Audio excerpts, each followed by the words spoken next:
கர்த்தருடைய பரிசுத்த நாமத்துக்கு ஸ்தோத்திரம். நாம் செய்திக்கு போவதற்கு முன்பாக ஒரு பாடலை பாடி நாம் செய்திக்குள் கடந்து போகலாம். உங்க ஊழியம் நான் ஏன் கலங்கணும், அழைச்சது நீங்க நடத்தி செல்வீங்க. இந்த பாடலை நாம் கரங்களை தட்டி பாடுவோம்.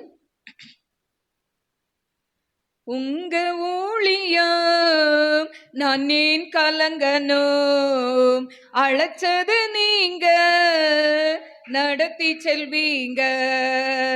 உங்க ஊழியம் நான் ஏன் கலங்கணும், அழைச்சது நீங்க நடத்தி செல்வீங்க. திட்டங்கள் தருபவரும் நீதானையா, செயல்படுத்தி மகிழ்பவரும் நீதானையா. திட்டங்கள் தருபவரும் நீதானையா, செயல்படுத்தி மகிழ்பவரும் நீதானையா. எஜமானனே என் ராஜனே, எஜமானனே என் ராஜனே.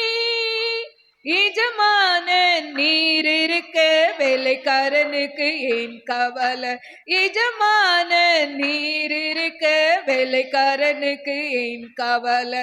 உங்க ஊழியம் நான் ஏன் கலங்கணும், அழைச்சது நீங்க நடத்தி செல்வீங்க. உங்க ஊழியம் நான் ஏன் கலங்கணும், அழைச்சது நீங்க நடத்தி செல்வீங்க.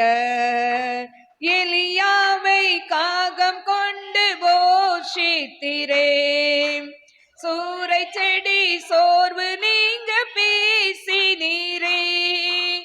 போஷித்திரே, சூறை செடி சோர்வு நீங்க பேசினீரே. தெய்வமே பேசும் தெய்வமே, தெய்வமே பேசும் தெய்வமே.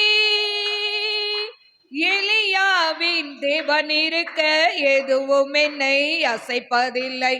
ஊழியம் நான் ஏன் கலங்கணும், அழைச்சது நீங்க நடத்தி செல்வீங்க. பவுலையும் சிலாவையும் பாட வைத்தீரே, சிறையிலே நள்ளிரவில் ஜெபிக்க வைத்தீரே. கதவு திறந்தன, கட்டுகள் உடைந்தன. கதவு திறந்தன, கட்டுகள் உடைந்தன. காக்கும் தெய்வம் நீர் இருக்க கவலை பயம் எனக்கு எதற்கு.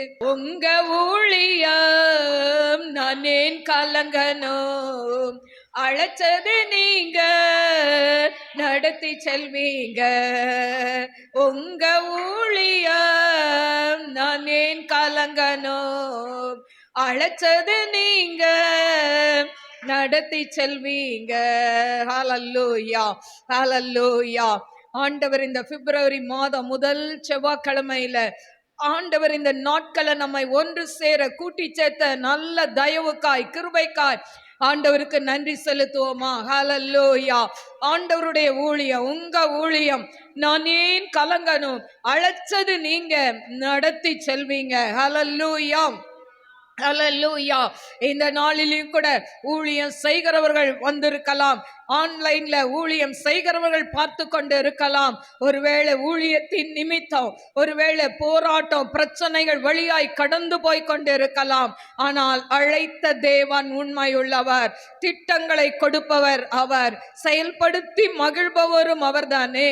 என கருமையான தேவ பிள்ளைகளே, இந்த நாளிலேயோ எங்கேயோ பிறந்து வளர்ந்து ஒரு தாய் பிள்ளைகளாய் ஆண்டவர் இன்று ஒன்று கூட்டி சேர்த்திருக்கிறாரே, அது ஆண்டவருடைய பெரிதான கிருபை. ஹல்லேலூயா. உங்களை அழைத்ததற்கு ஒரு நோக்கம் உண்டு. ஹல்லேலூயா. யாரும் வெறுமையாய் ஆண்டவர்கிட்ட வரல. ஆண்டவர் அழைக்கப்பட்டவர்களாய் வந்திருக்கிற ஒவ்வொருத்தருக்கும் தேவன் ஒரு நோக்கத்தை வைத்திருக்கிறார், ஒரு திட்டத்தை வைத்திருக்கிறார். ஹல்லேலூயா. ரிமா லக ஷதுர்பிஹந்தரா ரிமா கரபா.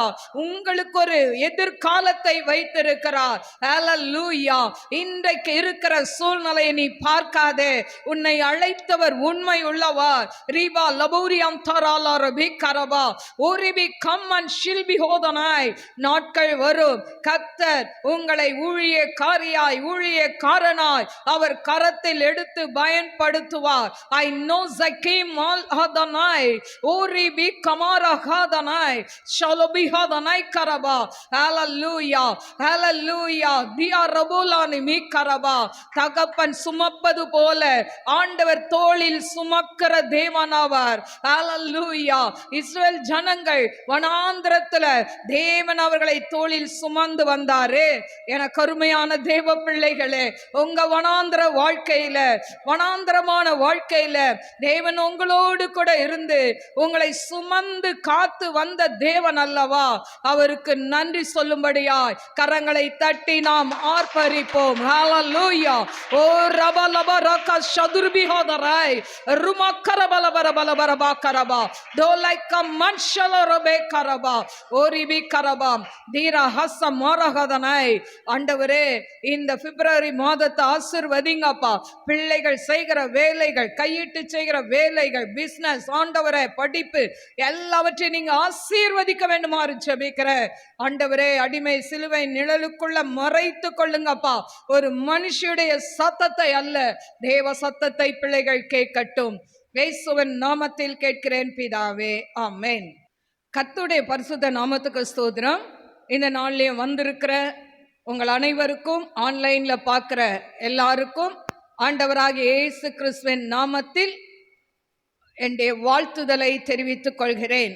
எனக்கு அருமையான தேவ பிள்ளைகளே, இந்த மாதம், அதாவது வாக்கு தத்தம் மௌனமாயிராதே பேசு என்று சொல்லி ஆண்டவர் வாக்கு கொடுத்தார். நாம் வசனத்தை வாசிப்போம். அப்போஸ்தலர் 18ஆம் அதிகாரம் 9-10. ராத்திரியிலே கர்த்தர் பவுலுக்கு தரிசனமாகி, நீ பயப்படாமல் பேசு, மௌனமாயிராதே, நான் உன்னுடனே கூட இருக்கிறேன், உனக்கு தீங்கு செய்யும்படி ஒருவனும் உன்மேல் கை போடுவது இல்லை, இந்த பட்டணத்தில் எனக்கு அநேக ஜனங்கள் உண்டு என்றார். இந்த பட்டணத்தில் எனக்கு அநேக ஜனங்கள் உண்டு என்றார். எனக்கு அருமையான தேவ பிள்ளைகளே, எத்தனையோ ஆண்டுகளுக்கு முன்பாக பவுலுக்கு ஆண்டவர் கொடுத்த இந்த வாக்கு தத்தம்.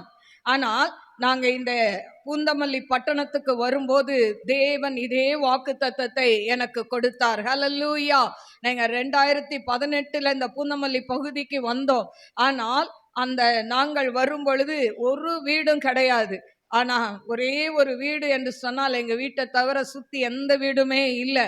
அப்போ இந்த இடத்துக்கு வரும்போது எப்படி இந்த இடத்துல ஊழியம் செய்வது என்று சொல்லி கலங்கி நிற்கும் பொழுது ஆண்டவர் இந்த வாக்கை கொடுத்து ஆண்டவர் இந்த இடத்துல எங்களை கொண்டு வந்தார். ஹல்லேலூயா.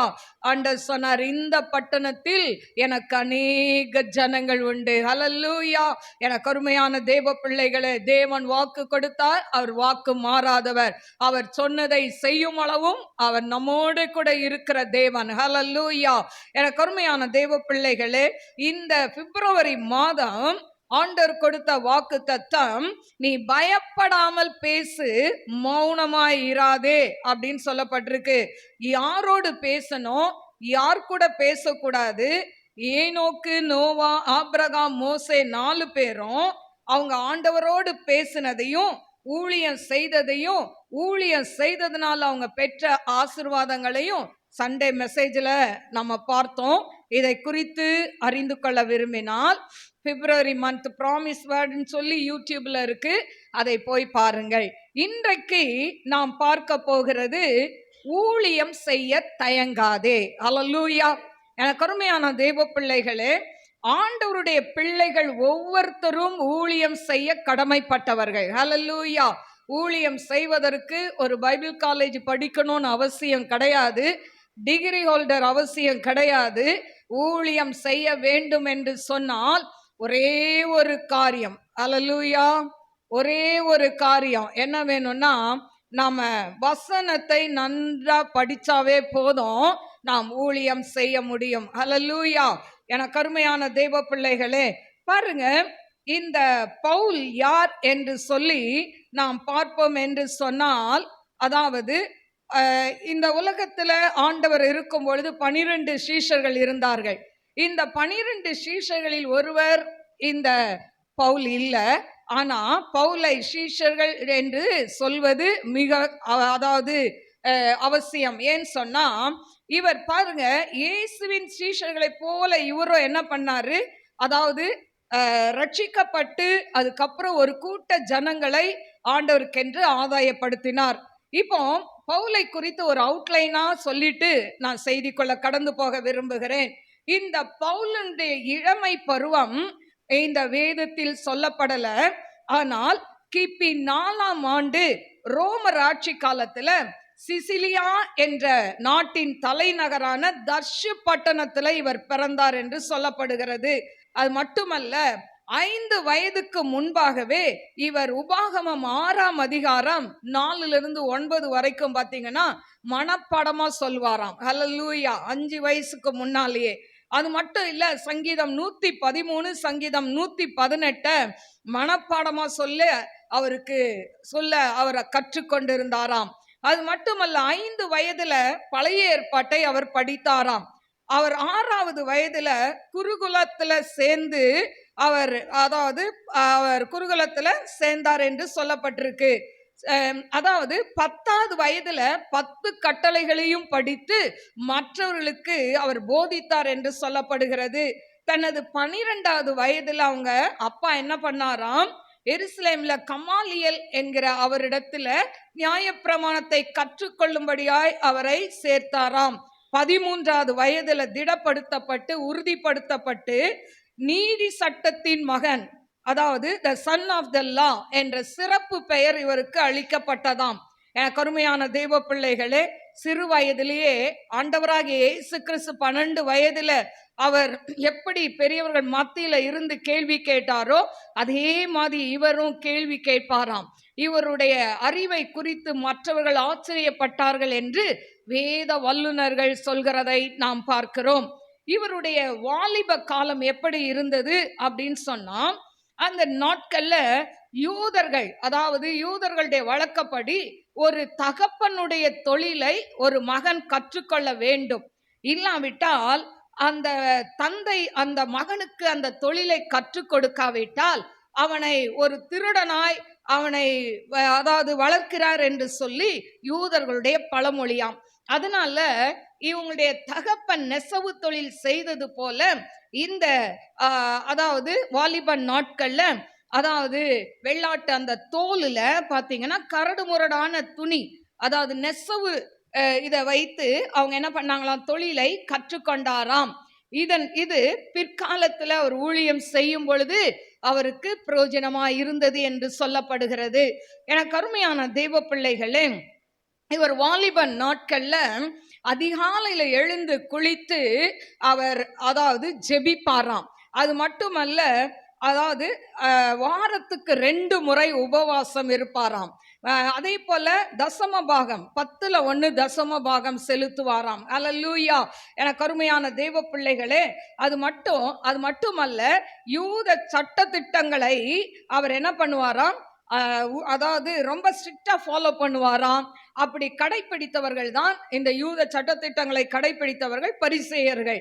கருமையான தெய்வ பிள்ளைகளே, அடுத்தது இவங்க தாய், அதாவது தகப்பனும் தாத்தாவும் ரோமர்களுக்கு அதிக உதவியா இருந்தார்களாம். என்னன்னா, அந்த இவர்கள் செய்த அந்த அதாவது கூடார தொழில், அது என்ன ஆச்சுன்னா, ரோமர் ஆட்சி காலத்துல போர் செய்யும் போது அங்கங்க அந்த டென்ட் போடுறதுக்கு இவங்க உதவியா இருந்ததுனால இந்த ரோமர் ஆளுநரே இந்த அதாவது சவுலுக்கு ரோமர் குடியுரிமை வழங்கி இருப்பார் என்று சொல்லப்படுகிறதை நாம் பார்க்கிறோம். எனக்கு அருமையான தேவ பிள்ளைகளே, இந்த ரோமர் குடியுரிமை தேசத்துல பாத்தீங்கன்னா இந்த குடியுரிமை இருந்ததுனால பின்னால ஆண்டவரை ஏற்றுக்கொண்ட பிறகு பல தேசங்கள்ல போய் அவர் சுவிசேஷம் சொல்ல அது வசதியாய் இருந்தது என்று சொல்லப்பட்டிருக்கிறது. அது மட்டுமல்ல, அப்போஸ்தலர் 23:16 வாசிப்போம். அப்போஸ்தலர் 23:16.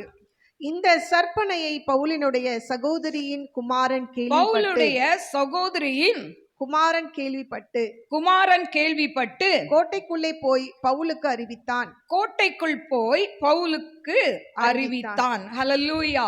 பாருங்க, நீ இந்த பவுலுக்கு ஒரு சகோதரி இருந்தான். அந்த சகோதரியுடைய மகன் நல்ல, அதாவது அவன் வளர்ந்து நல்லா அவனுக்கு அந்தஸ்து இருந்தது. அந்த எருசலேம் கோட்டைக்குள்ளே போய் செய்தி சொல்ற அளவுக்கு அவன் பெரியவனாய் இருந்தான் என்று சொல்லப்பட்டிருக்கிறது. அது மட்டுமல்ல, இந்த பவுல் தன்னுடைய 30வது வயதுல இவனுடைய தலையில கை வைத்து இவனை யூத குருவாக இவனை பிரதிஷ்டை பண்ணுகிறார்கள். அது மட்டுமல்ல, ஜனகரிப் சங்கத்தின் உறுப்பினராக இவர் இருந்தார் என்று சொல்லப்பட்டிருக்கிறது. இப்படிப்பட்ட இந்த சவுல் இவர் பாத்தீங்கன்னா யூத மார்க்கத்துல வைராக்கியமா இருந்தார் என்று சொல்லப்பட்டிருக்கிறது. வைராக்கியமா இருந்து அவர் இந்த யூத மார்க்கத்துல வைராக்கியமா இருந்ததுனால இவருக்கு இயேசுவை பிடிக்கவே பிடிக்காது. அதனால அவர் என்ன பண்ணுவாராம், கிறிஸ்தவர்களை துன்புறுத்த ஆரம்பித்தாராம். ஹல்லேலூயா. எனக்கு அருமையான தேவ பிள்ளைகளே, கிறிஸ்தவர்களை அவர் துன்புறுத்த ஆரம்பித்து, அதாவது கிறிஸ்தவ தேவாலயங்கள்ல போய் கிறிஸ்தவர்களை துன்பப்படுத்துவது, வீடு வீடா போய் கிறிஸ்தவர்களை அடித்து துன்புறுத்துவது, இப்படி பல காரியங்களை செய்து கொண்டிருந்தாராம். வாசிப்போம். அப்போஸ்தலர் 9ஆம் அதிகாரம், அப்போஸ்தலர் 7ஆம் அதிகாரம் 54 இருந்து 60 வீட்டுல வாசித்து கொள்ளுங்க. அப்போஸ்தலர் 7, 58, 59. அவனை நகரத்துக்கு புறம்பே தள்ளி அவனை கல் எறிந்தார்கள். சாட்சிக்காரர் தங்கள் வஸ்திரங்களை கழற்றி சவுல் எனப்பட்ட ஒரு வாலிபனுடைய பாதத்தின் அருகே வைத்தார்கள். அப்பொழுது கர்த்தராகிய இயேசுவே, என் ஆவியை ஏற்றுக்கொள்ளும் என்று ஸ்தேவான் தொழுது கொள்ளுகையில் அவனை கல்லெறிந்தார்கள். பாருங்க, ஸ்தேவான் என்கிற ஒருத்தரை என்ன பண்ணாங்களாம், கல்லெறிந்து கொல்ல முற்பட்டார்களாம். ஹல்லேலூயா. இப்படி கல்லெறிந்து கொல்ல வேண்டும் என்று சொல்லி இந்த ஸ்தேவான எல்லாரும் நினைக்கும் பொழுது இவங்க என்ன பண்றாங்க, அவருடைய வஸ்திரத்தை சவுலுடைய பாதத்தின் அருகே வைத்தார்கள் என்று சொல்லப்படுகிறது. ஹல்லேலூயா. அது மட்டுமல்ல, அப்போஸ்தலர் 8:3, இந்த சவுல் எப்படிப்பட்டவன், சவுல் வீடுகள் தோறும் நுழைந்து புருஷரையும் ஸ்திரீகளையும் இழுத்து கொண்டு போய் காவலில் போட்டுவிட்டு சபையை பாழாக்கி கொண்டிருந்தான். இவனுக்கு, அதாவது யூத மார்க்கத்துல இருந்ததுனால யூத மார்க்கத்தின்படி யெகோவா தேவன் என்பதை அவன் அறிவான். ஆனால் இயேசு என்று சொன்னால் பிடிக்காது. இயேசு என்று சொன்னாலே அவர்களை கொலை செய்து விடுவான். அப்படி ஒரு பயங்கரமான முரட்டாட்டமான சவுல். ஆனா இவன் என்ன பண்றான், அப்போஸ்தலர் 9:1-2 பாத்தீங்கன்னா, சவுல் என்பவன் இன்னும் கர்த்தருடைய சீஷரை பயமுறுத்தி கொலை செய்யும்படி சீறி பிரதான ஆசாரியரிடத்திற்கு போய் இந்த மார்க்கத்தாராகிய புருஷரை ஆகிலும் ஸ்திரீகளை ஆகிலும் தான் கண்டுபிடித்தால் அவர்களை கட்டி எருசலேமுக்கு கொண்டு வரும்படி தமஸ்குவில் உள்ள ஜெப ஆலயங்களுக்கு நிருபங்களை கேட்டு வாங்கினான். பாருங்க, இப்போ இவன் பர்மிஷன் கேட்டுக்கிறான். நான் இத மாதிரி கிறிஸ்தவர்கள் அடிச்சு கொல்லுவேன்னு சொல்லி இவன் நிருபம் கடிதத்தெல்லாம் வாங்கி கொண்டு அவன் அந்த தமஸ்கு வீதியில் போய்கொண்டு இருக்கும் பொழுது சடுதியில் வானத்திலிருந்து ஒரு ஒளி வருகிறது. அந்த ஒளி அவன் மேல் பட்ட உடனே அவன் கண் குருடாகி அவன் தரையில் விழுந்து விடுகிறான். அப்பொழுது ஒரு சத்தத்தை கேட்கிறான். 9:4, அவன் தரையிலே விழுந்தான். அப்பொழுது சவுலே சவுலே, நீ என்னை ஏன் துன்பப்படுத்துகிறாய் என்று தன்னுடனே சொல்லுகிற ஒரு சத்தத்தை கேட்டான். பாருங்க, அவன் கூட எல்லாரும் வராங்க. அவன், அதாவது சவுல் கூட, அதாவது நிறைய பேர் கூட வராங்க. ஆனா யாருக்கும் அந்த சத்தம் கேட்கல. இவன் நிருபங்களை வாங்கி கொண்டு கிறிஸ்தவர்களை கொல்லணும்னு சொல்லி கடந்து போறான். ஆனா அப்படி போகும்போது ஆண்டவர் அவனை தமஸ்கு வீதியில் சந்திக்கிறார். ஹல்லேலூயா. ஒரு சூரிய பிரகாசம் போல ஒரு ஒளி வந்த உடனே அவன் கண்கள்ல பட்ட உடனே கண் குருடாகி அவன் அப்படியே தரையில விழுந்து விடுகிறான். ஹல்லேலூயா. எல்லாரும் பயந்து ஓடி போயிடுறாங்க. அப்பதான் தனித்து விடப்பட்ட அவனுடைய காதுகள்ல ஒரு சத்தம், சவுலே சவுலே, நீ என்னை ஏன் துன்பப்படுத்துகிறாய்? ஹல்லேலூயா. என கருமையான தேவ பிள்ளைகளே, இன்றைக்கு நாம் ஆண்டவரை எத்தனை முறை துன்பப்படுத்துகிறோம், எத்தனை முறை சிலுவையில் அறைந்து கொண்டு இருக்கிறோம். ஹல்லேலூயா. என கருமையான தேவ பிள்ளைகளே, இன்றைக்கு நாம் கிறிஸ்தவர்கள் என்று சொல்லிக் கொண்டு இருக்கிறோம். ஆனாலும் நாம் அநேக நேரங்களில் நாம் கிறிஸ்துவை விற்று விடுகிறோம். ஹல்லேலூயா. என கருமையான தேவ பிள்ளைகளே, எந்த காரணத்தை கொண்டு எந்த சூழ்நிலையிலும் ஆண்டவரை மறுதலிக்கிற காரியம் நம் வாழ்க்கையில் வரவே கூடாது. ஹல்லேலூயா. இப்போ ஆண்டவர் சொன்ன உடனே அதற்கு அவன் சொல்றான், ஆண்டவரே நீர் யார் அப்படின்னு கேட்கிறான். ஏன்னா இவனுக்கு இயேசுனா தெரியாது. இயேசுவை கும்பிட்டாலே, இயேசுன்னு சொன்னாலே அடிச்சு கொல்றவன். இப்போ நீர் யார் அப்படின்னு கேட்ட உடனே ஆண்டவர் சொல்றார், நீ துன்பப்படுத்துகிற இயேசு நானே, முள்ளில் உதைக்கிறது உனக்கு கடினமாம் என்றார். ஹல்லேலூயா. அப்பா, நீ துன்பப்படுத்துற இயேசு நான் தான் அப்படின்றாரு. ஹல்லேலூயா. பவுல் இயேசுவை துன்பப்படுத்தினானா? இல்லவே இல்லை. இயேசுவை வழிபட்ட ஜனங்களை துன்பப்படுத்தினான். ஹல்லேலூயா. இன்றைக்கு ஆண்டவருடைய பிள்ளைகளுக்கு விரோதமாய் யார் எழும்பினாலும் தேவன் அவர்களை அவர் கட்டாயம் சந்திப்பார். ஹல்லேலூயா. இப்போ இப்படி சொன்ன உடனே அவன் நடுங்கி திகைத்து சொல்றான், ஆண்டவரே நான் என்ன செய்ய சித்தமாய் இருக்கிறீர் என்றான். அப்போ உடனே சொல்றான், ஆண்டவரே நான் என்ன செய்யணும் ஆண்டவரே, எனக்கு தெரியல.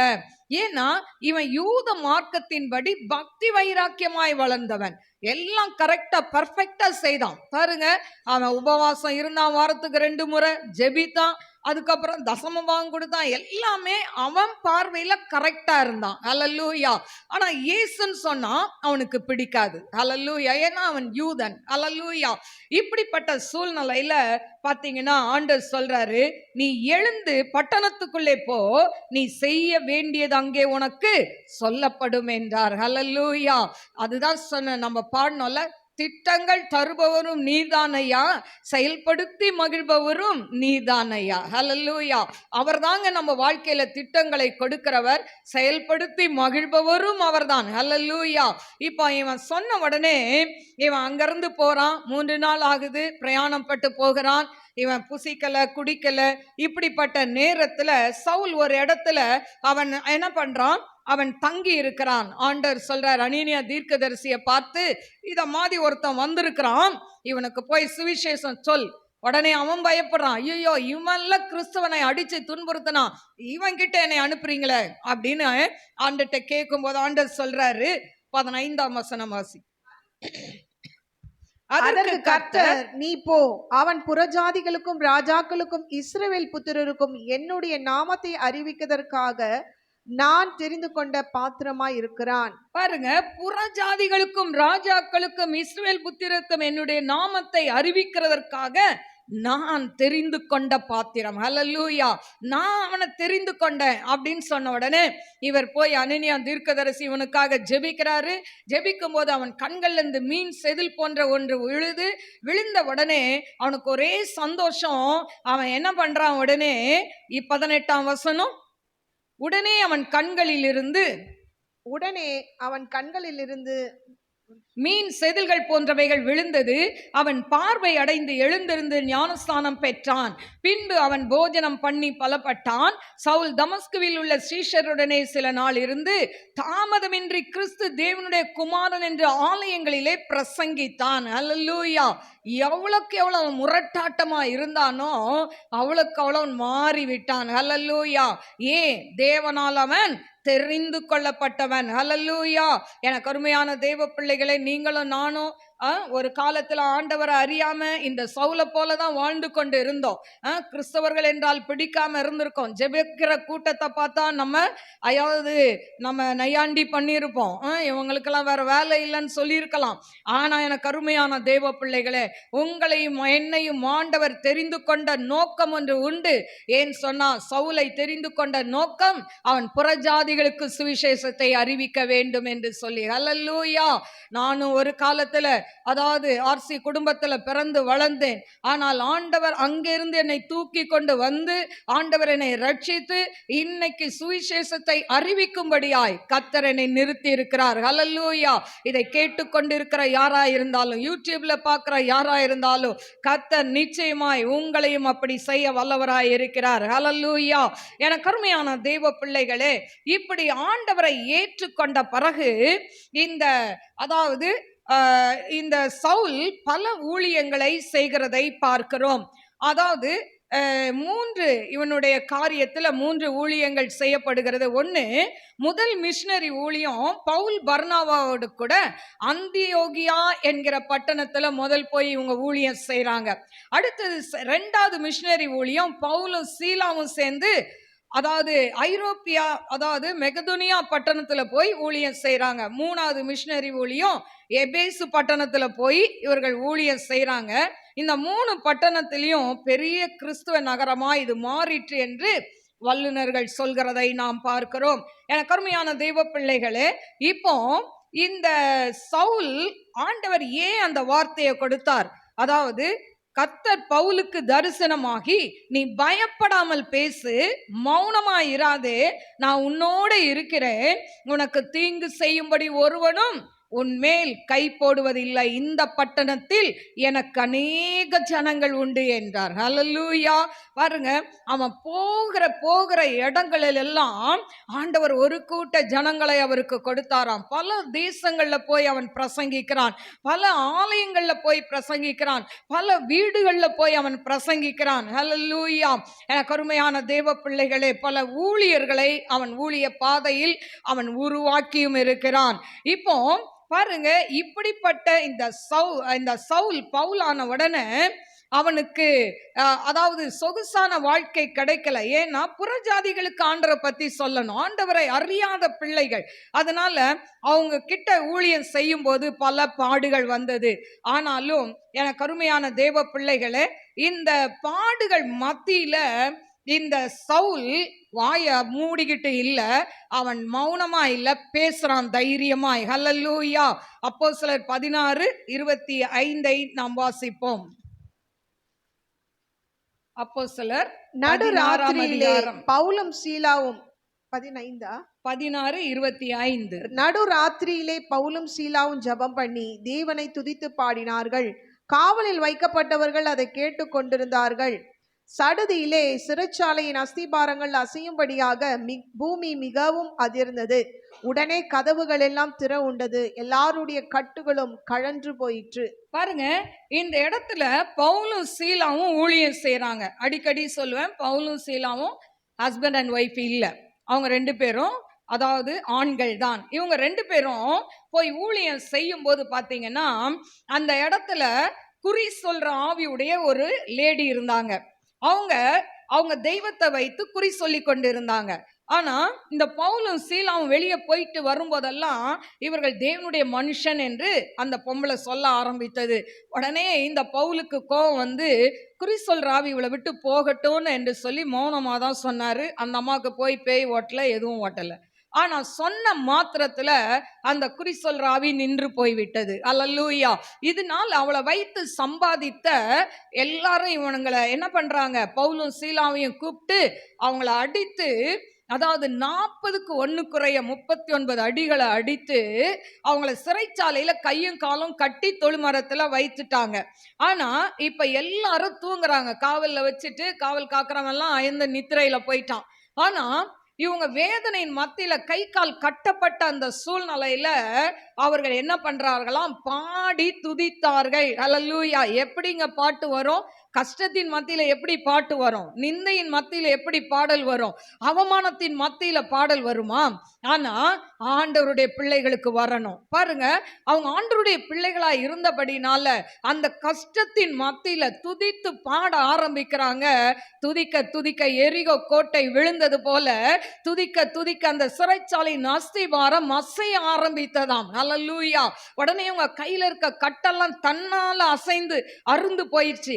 இப்போ வார்டன்லாம் எழுந்துகிட்டாங்க. ஜெயில் வார்டன் எழுந்துட்டு ஐயோ இவனுங்க ஓடி போயிட போறாங்கன்னு சொல்லி தங்க கையில இருக்க வாளால குத்தி கொள்ள போகும்போது அவர் சொல்றாரு 28ஆம் வசனத்துல, பவுல் மிகுந்த சத்தமிட்டு, நீ உனக்கு கெடுதி ஒன்றும் செய்து கொள்ளாதே, நாங்கள் எல்லாரும் இங்கேதான் இருக்கிறோம் என்றான். அல்லேலூயா. எப்பா நீங்க ஒன்னும் செஞ்சுக்காதீங்க, குத்திக்காதீங்க, நாங்க இங்கதான் இருக்கோம், ஓடி போகல. அல்லேலூயா. இப்படி சொன்ன உடனே அவங்களுக்கு ரொம்ப சந்தோஷமாயிருச்சு. இதுவரைக்கும் அடிச்சு துன்புறுத்தினவங்க இப்ப சொல்றாங்க, அவங்கள வெளியே கொண்டு வந்து, ஆண்டவன்மாரே ரட்சிக்கப்படுகிறதுக்கு நான் என்ன செய்ய வேண்டும்? அல்லேலூயா.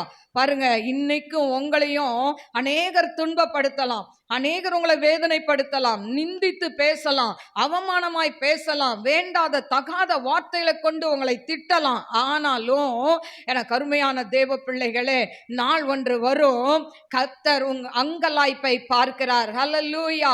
இப்ப இந்த ஜனங்கள் கேட்கிறாங்க, ஆண்டவர்மாரே நான் ரட்சிக்கப்பட என்ன செய்யணும்? உடனே சிம்பிளா அடுத்த வசனத்துல அவங்க அதுக்கு பதில் சொல்றாங்க. 31 வாசிப்போமா? அதற்கு அவர்கள், கர்த்தராகிய இயேசு கிறிஸ்துவை விசுவாசி, அப்பொழுது நீயும் உன் வீட்டாரும் ரட்சிக்கப்படுவீர்கள் என்று சொல்லி அவனுக்கும் அவன் வீட்டில் இருந்த யாவருக்கும் கர்த்தருடைய வசனத்தை போதித்தார்கள். பாருங்க, சிம்பிள். அதாவது ரட்சிப்புனா என்ன? நீ ஆண்டவரை விசுவாசி. அப்படின்னா என்னது? ஆண்டவரை நம்பு. அல்லேலூயா. இதுவரைக்கும் எத்தனையோ தெய்வங்கள்லாம் நம்ம வணங்கி இருக்கோம்ல. ஆனா இவங்க சொல்றாங்க, நீ இயேசுவை விசுவாசி. இயேசுவை விசுவாசித்தேனா அப்பொழுது நீயும் உன் வீட்டாரும் ரட்சிக்கப்படுவீங்க அப்படின்னு சொல்றார். எனக்கு அருமையான தேவ பிள்ளைகளே, ஒருவேளை உங்க வீட்டுல நீங்க மட்டும்தான் ரட்சிக்கப்பட்டிருக்கலாம், நீங்க மட்டும்தான் ஆண்டவரை அறிந்திருக்கலாம். ஆனா நீங்க ஏசப்பாவை முழு மனதோடு நம்புனீங்கன்னா உங்க மூலம் உங்க குடும்பம் முழுசு ரட்சிப்புக்குள்ள வரும். அல்லேலூயா. எனக்கு அருமையான தேவ பிள்ளைகளே, ஆரம்ப நாட்கள்ல நான் மட்டும்தான் என் குடும்பத்துல ரட்சிக்கப்பட்டிருந்தேன். அப்புறம் என் பிள்ளைகள் 2 பேரும் ரட்சிக்கப்பட்டார்கள். அப்புறம் கணவன் ரட்சிக்கப்பட்டாங்க. எனக்கு அருமையான தேவ பிள்ளைகளே, ஆனா என்கிட்ட சொல்லும்போது சில சொன்னாங்க, அதாவது கணவனை ரட்சிக்கப்படாத ஒரு கணவனை வச்சு ஊழியம் செய்யக்கூடாதுன்னாங்க. நான் சொன்னேன், அவங்க ரட்சிக்கப்பட்டாலும் படாட்டாலும் தேவனுடைய ஊழியத்தை நான் செய்வேன். அல்லேலூயா. அப்படி ஊழியம் செய்ததுனால தான் இன்றைக்கு தேவன் ஆண்டவர் எங்களை ஆசீர்வாதமாய் வைத்திருக்கிறார். அல்லேலூயா. எனக்கு அருமையான தேவ பிள்ளைகளே, அப்போ பாடுகள் மத்தியில இவன் என்ன பண்ணான்? ஊழியம் செய்தார்கள். அந்த குடும்பம் முழுவதும் ஞானஸ்தானம் பெற்றார்கள், ஆண்டவரை ஏற்றுக்கொண்டார்கள் என்று சொல்லி அப்போஸ்தலர் 16:30-33 வரைக்கும் நாம் பார்க்கிறோம். எனக்கு அருமையான தேவ பிள்ளைகளே, அடுத்தது இந்த பவுல் எங்க போனார்னா அத்தேனே என்ற பட்டணத்துக்கு ஆண்டவருடைய அன்பை சொல்ல போறாங்க. அப்போஸ்தலர் 17ஆம் அதிகாரம் 15ஆம் வசனம். அப்போஸ்தலர் 17:15. பவுலை வழி நடத்தினவர்கள் அவனை அத்தேனே பட்டணம் வரைக்கும் அழைத்து கொண்டு போய் அங்கே சீலாவும் தீமோத்தேயும் அதி சீக்கிரமாக தன்னிடத்திற்கு வரும்படி அவர்களுக்கு சொல்ல கட்டளை பெற்றுக்கொண்டு புறப்பட்டு போனார்கள். அத்தேனே பட்டணத்தில் பவுல் அவர்களுக்காக காத்து கொண்டிருக்கையில் அந்த பட்டணம் விக்கிரகங்களால் நிறைந்திருக்கிறதை கண்டு தன் ஆவியில் மிகுந்த வைராக்கியம் அடைந்து, பாருங்க, அந்த பட்டணம் விக்கிரகங்களால் நிறைந்திருக்கிறதை கண்டு தன் ஆவியில் மிகுந்த வைராக்கியம் கொண்டு ஜெப ஆலயத்தில் யூதரோடும் பக்தி உள்ளவர்களோடும் சந்தை வெளியில் எதிர்பட்டவர்களோடும் தினந்தோறும் சம்பாஷணை பண்ணினான். எல்லாருக்கும், யூதருக்கு எல்லாத்துக்கும் என்ன பண்றான்? ஆண்டவர் அன்பை சொல்லிக் கொண்டே இருக்கிறான். அப்போ அவனுக்கு என்ன பேர் வைக்கிறாங்க தெரியுமா? 18ஆம் வசனம். அப்பொழுது எப்பிக்கூரரும் ஸ்தோயிக்கருமான ஞானிகளில் சிலர் அவனுடனே வாக்குவாதம் பண்ணினார்கள். சிலர், இந்த வாயாடி என்ன பேச போகிறான் என்றார்கள். சிலர், இவன் அந்நிய தேவதைகளை அறிவிக்கிறவனாக காண்கிறது என்றார்கள். அவன் இயேசுவையும் உயிர்த்தெழுதலையும் அவர்களுக்காக பிரசங்கித்தபடியினாலே அப்படி சொன்னார்கள். ஆண்டவரை பத்தி பிரசங்கம் பண்ணும்போது இவங்க எல்லாம் என்ன பண்றாங்க? கேலி பண்ணுகிறார்கள், வாயாடி என்று பேர் வைக்கிறார்கள். ஹல்லேலூயா. நாம் ஆண்டவருக்காக வாயாடி என்கிற பட்டம் வாங்கினா பரவாயில்ல. ஹல்லேலூயா. வீட்டுல வாயாடின்னு வாங்கக்கூடாது, கொலாயடியில வாயாடின்னு பேர் வாங்கக்கூடாது. ஆனா எங்க வாங்கணும்? ஆண்டவர் இவங்க கிட்ட வந்தாலே போதும், ஆண்டவரை பத்தி சொல்லாம இவங்க வாய் மூடவே மூடாது. சரியான வாயாடி என்று பேர் வாங்கினால் பரவாயில்லை. அல்லேலூயா. அதனால யார் உங்க கிட்ட வந்து மாட்டினாலும் ஏசப்பா அன்பை சொல்லாம நிறுத்தவே கூடாது. ஹல்லேலூயா. எனக்கு அருமையான தேவ பிள்ளைகளே, அப்படி இவன் சொல்றான். ரெண்டாவது மார்ஸ் மேடையில ஏறி தேவனை பிரசங்கிக்கிறான். அப்போஸ்தலர் 17:22. அப்பொழுது பவுல் மார்ஸ் மேடையின் நடுவிலே நின்று, அத்தேனரே, எந்த விஷயத்திலும் நீங்கள் மிகுந்த தேவ பக்தி உள்ளவர்கள் என்று காண்கிறேன். எப்படி என்றால், நான் சுற்றித் திரிந்து உங்கள் ஆராதனைக்குரியவைகளை கவனித்து பார்த்தபொழுது அறியப்படாத தேவனுக்கு என்று எழுதியிருக்கிற ஒரு பலிபீடத்தை கண்டேன். போதும். எனக்கு அருமையான தேவ பிள்ளைகளே, இந்த அதாவது மார்ஸ் மேடையில ஏறி நிற்கும் போது பிரசங்கம் பண்ணலான்னு பார்க்கும்போது அங்க அறியப்படாத மேடை என்று சொல்லப்பட்டு இருக்கிறது. உடனே இவர் பார்க்கிறாரு, நீங்க பக்தியா இருக்கிறீங்க, ஆனா அறியப்படாத ஒரு மேடன் இருக்கு அப்படின்னு சொல்லி அதுல ஏறி நின்னுகிட்டு, அறியப்படாத தேவனுக்கு என்று எழுதியிருக்கிற ஒரு பலிபீடத்தை கண்டேன், நீங்கள் அறியாமல் ஆராதிக்கிற அவரையே நான் உங்களுக்கு அறிவிக்கிறேன் என்று சொல்லி ஆண்டவருடைய அன்பை பற்றி அவன் சொல்கிறதை நாம் பார்க்கிறோம். எனக்கு அருமையான தேவ பிள்ளைகளே, அவன் சொன்னதை எல்லாம் கேட்டாங்க. கேட்டுட்டு அவன் சொன்ன பிறகு அவனை என்ன பண்றாங்க, அந்த இடத்த விட்டு அவனை துரத்தி விடுகிறார்கள். எனக்கு அருமையான தேவ பிள்ளைகளே, அடுத்து பாருங்க அப்போஸ்தலர் 19:11. பவுலின் கைகளினாலே தேவன் விசேஷித்த அற்புதங்களை செய்தருளினார். அவனுடைய சரீரத்திலிருந்து உருமால்களையும் கச்சைகளையும் கொண்டு வந்து வியாதிக்காரர் மேல் போட வியாதிகள் அவர்களை விட்டு நீங்கி போயின. பாருங்க, பவுலை கொண்டு அநேக அற்புத அதிசயங்களை செய்கிறார். அவனுடைய அதாவது உருமால், கச்சை, உருமால் என்று சொன்னால் கைக்குட்டை, கச்சை என்று சொன்னால் பெல்ட். அவனுடைய கைக்குட்டை, அவன் பெல்ட் இதெல்லாம் கொண்டு போடும்போது பேயெல்லாம் ஓடி போகுதாம், வியாதியஸ்தர் சுகமடைந்தார்களாம். ஹல்லேலூயா. அவ்வளோ ஒரு வல்லமை உள்ள ஒரு ஊழியக்காரனாய் ஆண்டவர் அவனை எடுத்து பயன்படுத்தினார். ஆனா இந்த ஆண்டவருக்கு ஊழியம் செய்ய முன்னால அவன் கிறிஸ்தவர்களை அடித்து துன்புறுத்தினவன். ஹல்லேலூயா. எனக்கு அருமையான தேவ பிள்ளைகளே, அப்படிப்பட்டவனை தேவன் எப்படி தலைகளாய் மாற்றி ஆண்டவருடைய ஊழியத்தை செய்ய வைக்கிறார். ஏன் உங்க பிள்ளைங்களை செய்ய வைக்க மாட்டாரா? உங்க கணவனை செய்ய வைக்க மாட்டாரா? உங்க மனைவியை செய்ய வைக்க மாட்டாங்களா? கட்டாயம் செய்வார். ஹல்லேலூயா. எனக்கு அருமையான தேவ பிள்ளைகளே, அடுத்தது அப்போஸ்தலர் 19:13. தேசாந்தரிகளாய் திரிகிற மந்திரவாதிகளாகிய யூதரில் சிலர் பொல்லாத ஆவிகள் பிடித்திருந்தவர்கள் மேல் கர்த்தராகிய இயேசுவின் நாமத்தை சொல்ல துணிந்து, பவுல் பிரசங்கிக்கிற இயேசுவின் மேல் ஆணையிட்டு உங்களை கட்டளை இடுகிறோம் என்றார்கள். பிரதான ஆசாரியனாகி ஸ்கேவா என்னும் ஒரு யூதனுடைய குமாரர் 7 பேர் இப்படி செய்தார்கள். பொல்லாத ஆவி அவர்களை நோக்கி, இயேசுவை அறிவேன், பவுலையும் அறிவேன், நீங்கள் யார் என்று சொல்லி. இதுல ஒரு மாய வித்தைக்காரன், அதாவது பிரதான ஆசாரியனாகிய ஸ்கேவா என்கிறவருக்கு 7 பிள்ளைங்க இருந்தாங்களாம். இந்த 7 பிள்ளைங்களும் ஆண்டவருடைய நாமத்தை சொல்லி பேய் ஓட்டினாங்களாம். இப்படி பேய் ஓட்டும் போது அவங்க சொல்றாங்களாம், அந்த பிசாசு சொல்லுதான், அந்த பொல்லாதாவி, இயேசுவை அறிவேன், பவுலையும் அறிவேன், நீ யார்? அல்லேலூயா. எனக்கு அருமையான தேவ பிள்ளைகளே, பிசாசுக்கு எல்லாம் தெரியும், ஆனா அது சொன்ன உடனே இவங்க ஓடியே போயிட்டாங்களாம். ஹல்லேலூயா. எனக்கு அருமையான தேவ பிள்ளைகளே, இன்றைக்கு நாம் ஆண்டவரை குறித்து நாம் அநேக இடங்களில் சாட்சி சொல்ல வேண்டும். ஹல்லேலூயா. அப்போ அந்த மந்திரவாதிகளாம் என்ன பண்ணுனாங்களாம், இவனுடைய பிரசங்கத்தை கேட்டு 19:19 மாயவிதைக்காரராய் இருந்தவர்களில் அநேகர் தங்கள் புஸ்தகங்களை கொண்டு வந்து எல்லாருக்கும் முன்பாக சுட்டெரித்தார்கள். அவைகளின் கிரயத்தை தொகை பார்த்து 50,000 வெள்ளிக்காசாக கண்டார்கள். இவ்வளவு பலமாய் கர்த்தருடைய வசனம் விருத்தி அடைந்து மேற்கொண்டது. பாருங்க, வசனம் விருத்தி அடைந்தது என்று சொல்லப்பட்டிருக்கு. அப்போ மந்திரவாதிகள் மந்திர புக்கெல்லாம் கொண்டு வந்து எரிச்சாங்களாம்.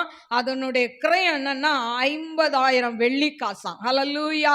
எனக்கு அருமையான தேவ பிள்ளைகளே, பவுல் எங்கெல்லாம் போறாரோ அங்கெல்லாம் ஆண்டவருடைய அதாவது சத்தியத்தை சொல்லி ஜனங்களை தேவன் பக்கமாய் அவர் திருப்புகிறதை நாம் பார்க்கிறோம். எனக்கு அருமையான தேவ பிள்ளைகளே, இன்னொரு இடத்துல அவர் பிரசங்கம் பண்ண போகிறார். அப்போஸ்தலர் 21:28. இஸ்ரவேலரே, உதவி செய்யுங்கள், நம்முடைய ஜனத்திற்கும் வேத பிரமாணத்திற்கும் இந்த ஸ்தலத்திற்கும் விரோதமாக எங்கும் எல்லாருக்கும் போதித்து வருகிறவன் இவன்தான். இந்த தேவாலயத்திற்குள்ளே கிரேக்கரையும் கூட்டிக் கொண்டு வந்து இந்த பரிசுத்த ஸ்தலத்தை தீட்டுப்படுத்தினான் என்று சத்தம் இட்டார்கள். பாருங்க, இவனை அதாவது அந்த இடத்துல இவன் இத மாதிரி கிரேக்கர்கள்லாம் கூட்டு இந்த ஆலயத்தை தீட்டுப்படுத்துறான் அப்படின்னு சொல்லி இவர்கள் சத்தம் இடுகிறார்கள்.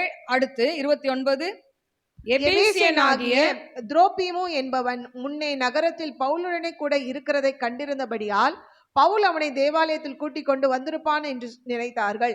அப்பொழுது நகரம் முழுவதும் கலகமுற்றது. ஜனங்கள் கூட்டமாய் ஓடி வந்து பவுலை பிடித்து அவனை தேவாலயத்திற்கு புறம்பே இழுத்து கொண்டு போனார்கள். உடனே கதவுகள் பூட்டப்பட்டது. இப்போ சவுல கொலை செய்யணும்னு நினைக்கிறாங்க.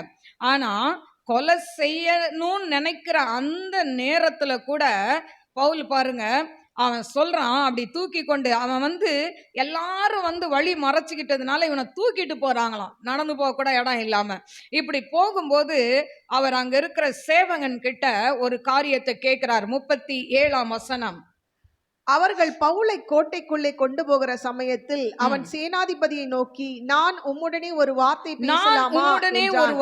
பேசலாமா என்றான். அதற்கு அவன், உனக்கு கிரேக்கு பாஷை தெரியுமா? நீ இந்த நாட்களுக்கு முன்னே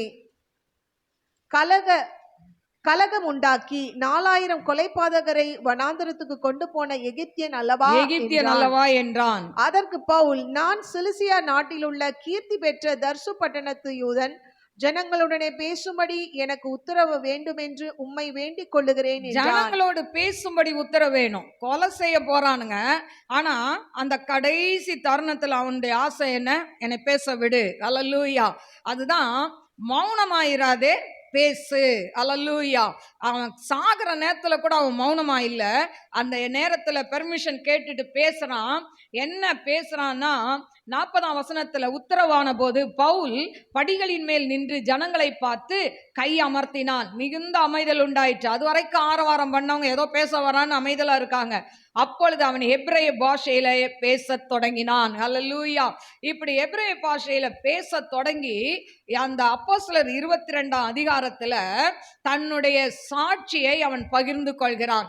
எப்படி நான் ஆண்டவரை ஏற்றுக்கொண்டேன், எப்படி ஆண்டவர் என்னை தமஸ்கு வீதியில தொட்டார் அப்படின்னு ஆண்டவரை பத்தி சொல்லி தன்னுடைய அனுபவ சாட்சியை சொல்லி தேவனை பற்றி சொல்கிறதை நாம் பார்க்கிறோம். எனக்கு அருமையான தேவ பிள்ளைகளே, இப்படி அவன் மரணமே வந்தாலும் அவன் வாய் மூடல, அவன் மௌனமா இருக்கல. ஆண்டவருக்காய் கடைசி வரைக்கும் அவன் பேசினதை நாம் பார்க்கிறோம். எனக்கு அருமையான தேவ பிள்ளைகளே, இப்படி அவன் பேசும் பொழுது பார்த்தீங்கன்னா, அதாவது ரோமர் பேரரசுல பாத்தீங்கன்னா நீரோ என்கிற ஒரு மன்னன் பாத்தீங்கன்னா லாஸ்ட்ல அந்த ரோம பேரரசுக்கு வரும்பொழுது, அதாவது துல்லியானம் என்னும் ஒரு இடத்துல பூமிக்குள்ள வெட்டப்பட்ட ஒரு புழுக்கமான ஒரு அறை, அப்பனா காற்றோட்டம் இல்லாத அந்த அறையில வைத்து அந்த பவுலை சித்திரவதை பண்ணி அதற்கு பிறகு அவனை ஊர்கோலமாய் கொண்டு சென்று ஒரு சமனான ஒரு பூமியில அவனை ஒரு கல்லு மேல அவனை அப்படியே படுக்க வைத்து அவன் கழுத்துல ரோம சேவகன் கழுத்தை வெட்டினான் என்று சொல்லப்படுகிறது. என கருமையான தேவ பிள்ளைகளே, ஏன்னா இவன் ரோம குடியுரிமை பெற்றவனாய் இருந்தபடினால இவனை சிலுவையில அறையக்கூடாது. அதனால இவனை என்ன பண்ணிட்டாங்க, வெட்டி கொன்றார்கள் என்று சொல்லப்படுகிறதை நாம் பார்க்கிறோம். என கருமையான தேவ பிள்ளைகளே, இந்த அதாவது பவுல் பார்த்தீங்கன்னா இந்த அதாவது ரோமாபுரிக்கு வரும்பொழுது துரோவா என்கிற சிறையில் இவன் இருக்கும் பொழுது அங்க இவர் சொல்ல ஒருத்தன் எழுதுறான். அதுதான் 2 தீமோத்தேயு, அதாவது அந்த 2ஆம் நிருபத்தை அவர் சிறையில இருந்து எழுதுகிறதை நாம் பார்க்கிறோம். எனக்கு அருமையான தேவ பிள்ளைகளே, அது மட்டுமல்ல, பவுல் பார்த்தீங்கன்னா அதாவது கிபி 65ஆம் ஆண்டு செப்டம்பர் மாதம் 23ஆம் தேதி அவர் மரித்தார் என்று சொல்லப்படுகிறது. மரித்த இவரை லூசி என்னும் கிறிஸ்துவ பெண் கொண்டு போய் அவர் தோட்டத்துல என்ன பண்றாங்க, இரவோடு இரவாய் அவங்க தோட்டத்துல அவரை அடக்கம் பண்ணி வைத்து விடுகிறார்கள். அதற்கு பிறகு கான்ஸ்டைன் என்ற ஒரு பேரரசன் அந்த அவருடைய உடலை ஒரு கல்லான ஒரு பெட்டிக்குள்ள வச்சு அதுக்கு மேல் ஆலயத்தை கட்டுறாங்க. அந்த ஆலயம் இடிக்கப்படுது, மறுபடியும் ஒரு ஆலயம் கட்டப்படுது. அந்த ஆலயம் அதாவது 1823ஆம் ஆண்டு தீக்கிரையாக்கப்பட்டது என்று சொல்லப்பட்டிருக்கு. அதன் பிறகு இன்னொரு ஆலயம் கட்டப்பட்டு இன்று வரைக்கும் இருக்கு என்று சொல்லி வேத வல்லுநர்கள் சொல்கிறதை பார்க்கிறோம்.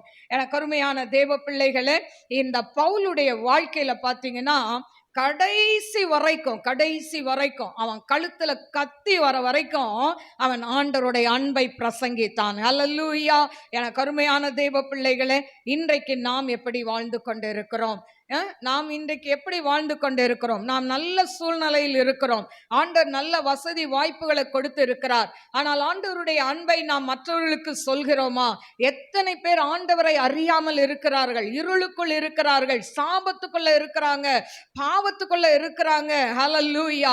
அது மட்டுமல்ல, அநேகர் செய்வன கட்டுல இருக்கிறதை நாம் பார்க்கிறோம். மாந்திரீகத்தினால கட்டப்பட்டு நோய் என்று சொல்லி பலதரப்பட்ட நோய்க்காக அவர்கள் ஹாஸ்பிட்டலா சுத்தி கொண்டே இருக்கிறார்களே. இப்படிப்பட்ட ஜனங்களை பார்க்கும் பொழுது நாம் பரிதபிக்காமல் இருக்க முடியுமா? என கருமையான தேவ பிள்ளையே, உண்மையான தேவ அன்பு உனக்கு இருந்தால் மற்றவர்கள் படுகிற உபத்திரத்தை பார்க்கும் பொழுது, ஐயோ ஏன் வீட்டில் இப்படி இருந்தா எப்படி இருக்கும் அப்படின்னு சொல்லி ஜெபிக்க முடியும். அல்லேலூயா. நம்ம ஆண்டவருடைய அன்பு நமக்கு இருந்தால் கஷ்டப்படுறவங்களுக்காக நாம் திறப்பின் வாசலில் நிற்போம். கஷ்டப்படுறவர்களுக்காக நாம் கண்ணீர் வடித்து ஜெபிப்போம். அல்லேலூயா. நாம் ஜெபிக்கும் பொழுது, நாம் அந்தரங்கத்தில் ஜெபிக்கும் பொழுது அந்த ஜெபத்துக்கு என் தேவன் வெளிரங்கமாய் பதில் கொடுப்பார். அல்லேலூயா. அதனால என கருமையான தேவ பிள்ளைகளே, இந்த மாதத்துல நாம் அதிகமாய் தேவனோடு பேச வேண்டும். அல்லேலூயா. தேவனோடு பேசுறவங்க நம்ம வாய் சும்மாவே இருக்காது. அல்லேலூயா. யாரெல்லாம் ஆண்டவரோடு பேசுறதுன்னா என்ன? ஜெபம். ஆண்டவரிடத்துல ஜெபிக்கிற ஒரு மனுஷியால வாயை மூடிக்கிட்டு இருக்கவே முடியாது. மூடுனா கூட மூட மாட்டாங்க. அவங்க எங்க போனாலும் என்ன பண்ணுவாங்க? ஆண்டவர் அன்பை சொல்லாம இருக்கவே மாட்டாங்க. அல்லேலூயா. நீங்க பஸ்ல போறீங்க, நீங்க ஆட்டோல போறீங்க, கார்ல போறீங்க, எதுல போனாலும் உங்க பக்கத்துல இருக்கிறவங்க யாருன்னு கூட சில பேர் என்ன பண்ண மாட்டாங்க? முகத்தை பார்க்கவே மாட்டாங்க. அல்லேலூயா. கருமையான தேவ பிள்ளைகளே, தெரிந்தவங்களோ தெரியாதவங்களோ பக்திமானோ யாரா இருந்தாலும் ஆண்டவர் உங்களை நேசிக்கிறாருன்னு சொல்லி பாருங்க. அவங்க பார்க்கறதுக்கு வெளி தோற்றத்துல இவங்களுக்கு என்ன குறை அப்படின்னு சொல்ற அளவுக்கு நல்லா இருப்பாங்க. ஆனா நம்ம சத்தியத்தை சொல்லும் போதுதான் தெரியும் அவங்க எவ்வளோ உடைக்கப்பட்டு இருக்கிறாங்கன்னு சொல்லி. ஹல்லேலூயா. அதனால ஏற்ற வேளையில அந்த வேத வசனம் அவங்களுக்குள்ள போகும்போது ஆண்டவர் அவங்க குடும்பத்தில் இருக்கிற இன்னல்கள், பிரச்சனைகள், போராட்டங்கள் இந்த விடுதலையை கொடுத்து அந்த குடும்பத்தை அழிவின் பாதையிலிருந்து காப்பாற்றுவார். ஹல்லேலூயா. அதற்கு நீங்க ஒரு கருவியாய் கர்த்தர் உங்களை எடுத்து பயன்படுத்த விரும்புகிறார். ஹல்லேலூயா.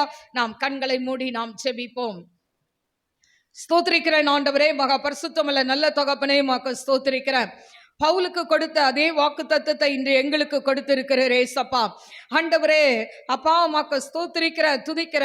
நீ பயப்படாமல் பேசு, மௌனமாய் இராதே. கர்த்தர் உன்னோடே கூட இருக்கிறார், உனக்கு விரோதமாய் ஒருவனும் கை போடுவதில்லை என்று சொல்லியிருக்கிறீங்கப்பா. இந்த பட்டணத்தில் அநேக ஜனங்கள் எனக்கு உண்டுன்னு சொல்லியிருக்கிறீங்க ஆண்டவரே. இதை கேட்டுக்கொண்டிருக்கிற ஒவ்வொரு பிள்ளைகளும், யூடியூப்ல பார்க்கிற பிள்ளைகளும் ஆண்டவரே என்னென்ன பிரச்சனையோடு இருக்கிறார்களோ, போராட்டத்தோடு இருக்கிறார்களோ, அவர்களுக்கு நீர் விடுதலையை தர வேண்டுமாறு ஜெபிக்கிறேன் ஆண்டவரே. அப்பா, உம்மை நன்றியோடு ஸ்தோத்திரிக்கிற ராஜா, மகிமையின் தேவனே, உமக்கு ஸ்தோத்திரிக்கிற அப்பா. நீண்ட நாள் குழந்தை இல்லையே என்று கலங்கி கொண்டிருக்கிற பிள்ளைகளுக்கு குழந்தை பாக்கியத்தை கட்டளை இடுங்க ஏசப்பா. ஆண்டவரே அப்பா, குடிகார கணவனோடு வாழ்க்கை நடத்தி கொண்டிருக்கிற உம்முடைய பிள்ளைகளுக்கு அப்பா, அந்த கணவனுடைய குடியிலிருந்து விடுதலையை கொடுங்கப்பா. மாறாவின் கசப்பை அதுல ஊற்றுங்கப்பா. ஆண்டவரே, குடிக்க முடியாதபடி, ஆண்டவரே சிகரெட்டை பிடிக்க முடியாதபடி தடையை உண்டு பண்ணுங்க டாடி. ஷாமாரா காதீமாரா பாக்கராபா. அப்பா, ஒரு ரட்சிப்பை இந்த குடும்பத்துக்கு தாங்க டாடி. அப்பா, உமக்கு ஸ்தோத்திரிக்கிற துதிக்கிற. விடுபட முடியாத பாவ வாழ்க்கையிலிருந்து விடுபட முடியாத ஆண்டவரே அப்பா தகப்பனே, வியாதியிலிருந்து விடுதலையை தாங்க ஏசப்பா. செய்வன கட்டுல பாதிக்கப்பட்ட பிள்ளைகளை விடுதலை செய்வீராக டாடி. Shall be ஹோதனாய். ஆண்டவரே, எத்தனை குடும்பங்களப்பா அப்பா இன்றைக்கு செய்வனைனால பாதிக்கப்பட்டு இருக்கிறாங்களே அப்பா. ஆண்டவரே, உறவுகளை இழந்து, ஆண்டவரே குடும்பத்தை இழந்து, வருமானத்தை இழந்து, வேலையை இழந்து, ஆண்டவரே அப்பா ஒரு நடைப்பிணமாய் வாழ்ந்து கொண்டு இருக்கிறாங்களே அப்பா. அப்படிப்பட்ட பிள்ளைகளை நீங்க தூக்கி எடுங்க ஏசப்பா. அப்படிப்பட்ட பிள்ளைகளுடைய குடும்பத்தில் இருக்க கட்டுகள் உடையட்டும் ஆண்டவரே. நாம மகிமைப்படட்டும். ஆவியாண்ட கரத்துல தாழ்த்தி ஒப்பு கொடுக்கிற இந்த பிப்ரவரி மாதம் முழுவதும் உம்முடைய பிள்ளைகளை ஆசீர்வதிங்கப்பா. இவங்க கையின் பிரயாசங்கள் ஆசீர்வதிக்கப்படட்டும் ஆண்டவரே. வீண் விரயங்கள், பண விரயங்கள் குடும்பத்துல வரக்கூடாதாப்பா. மருத்துவ செலவுகள் வரக்கூடாது ஆண்டவரே. அப்பா, வேலை இல்லாம இருக்கிற கணவன்மார்களுக்கு வேலையை கொடுங்கப்பா ஆண்டவரே. பிள்ளைகளுக்கு நல்ல வேலையை கொடுங்கப்பா. படிக்கிற பிள்ளைகள் நல்லா படிக்க கிருபை கொடுங்க டாடி. அப்பா, நாம மாத்திரம் மகிமைப்படட்டும். ஆவியாண்ட கரத்துல தாழ்த்தி ஒப்பு கொடுக்கிறேன். இயேசுவின் நாமத்தில் கேட்கிறேன் பிதாவே, ஆமென். God bless you. God bless you.